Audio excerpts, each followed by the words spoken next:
I fixed my smart's electrical problems for free! Don't you hate ridiculous YouTube titles? Well, I also hate jump cuts, but this video is going to be full of them because it's just a quickie update. Sorry about that. A few weeks ago, I told you my smart car had an electrical cutout issue where the entire electrical system seemed to just occasionally shut off. This is something I didn't care to figure out, so I had the car trailered up to CarMax to have it appraised and be done with it. I didn't expect them to give me much for it, but it seemed easier than trying to diagnose an intermittent electrical problem myself. But CarMax refused to appraise my smart because this is a converted import, and the VIN plate on the dash says, replacement for US VIN. So they turned me away. So I had to figure out the problem myself instead of making it CarMax's problem. But before I tell you how I fixed my problem, let me read to you some of the suggestions I got in the last video. I got a lot of suggestions from you all in the last video, and for the most part, they were all wrong. In fact, a lot of them were just blatant guesses. But I suppose I really can't complain about any of you just trying to help me. It was a nice gesture. But anyway, on with the comments. This person said, do not buy a SAM unit, in all caps. Check the alternator. My smart car had a similar issue, blah, blah, blah, blah. Well, you're wrong about the alternator, but that's not a terrible guess because I didn't give you enough information in the last video. I said the car seemed to die when it was either stopped or approaching a stop, and it never died while I was driving. What I didn't mention is that it had also died when the engine wasn't even running, so that rules out the alternator theory right there. The whole "it seems to only die when it stopped" thing appears to have misled a lot of you, and really I should have left that little bit of information out because it was just coincidence that it had only died when I was stopped or approaching a stop.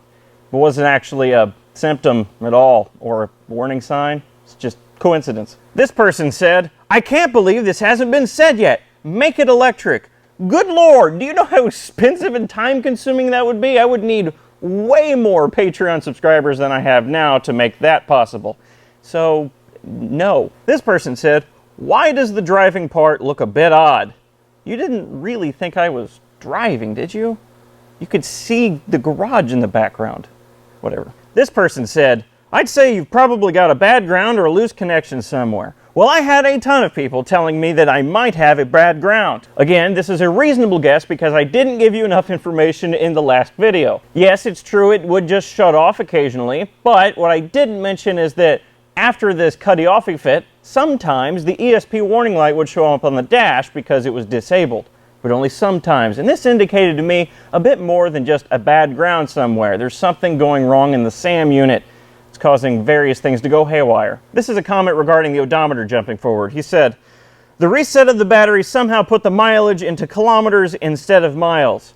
Well, this theory falls apart immediately using simple math because in the last video I said the odometer jumped from 67,000 miles to 80,000 miles when I took the car in for emissions inspection.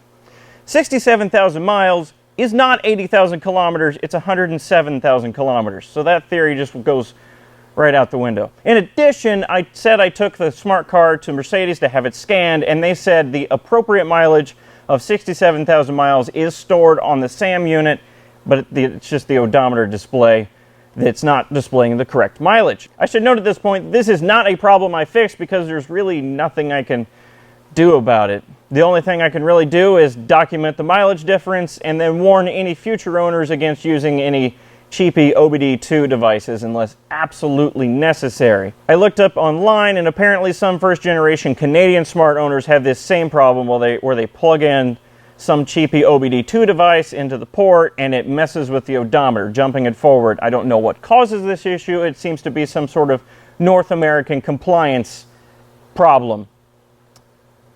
This person said, email me through evolution.co.uk website. I'm pretty sure I can point you towards the problem. No one has mentioned it here. All I read is a lot of wild guesses. So, evolution is part of how I discovered the problem, but I didn't read that comment until I was gathering comments for this script.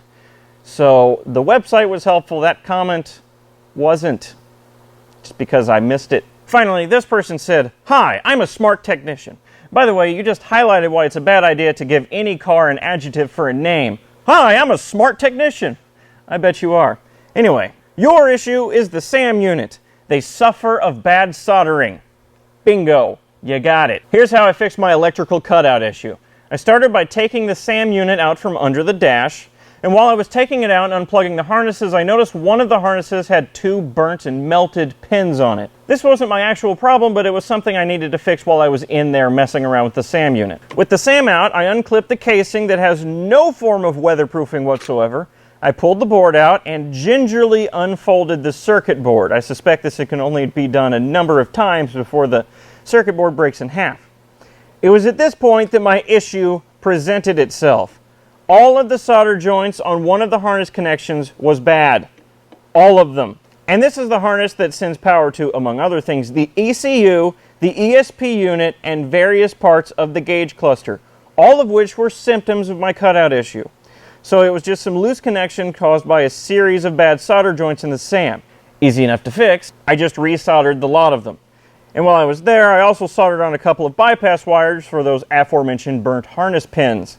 Those pins just send power to the headlight low beams, and apparently get too hot and melt over time. After I reinstalled the SAM, the car started right up, and I haven't experienced an electrical cutout since.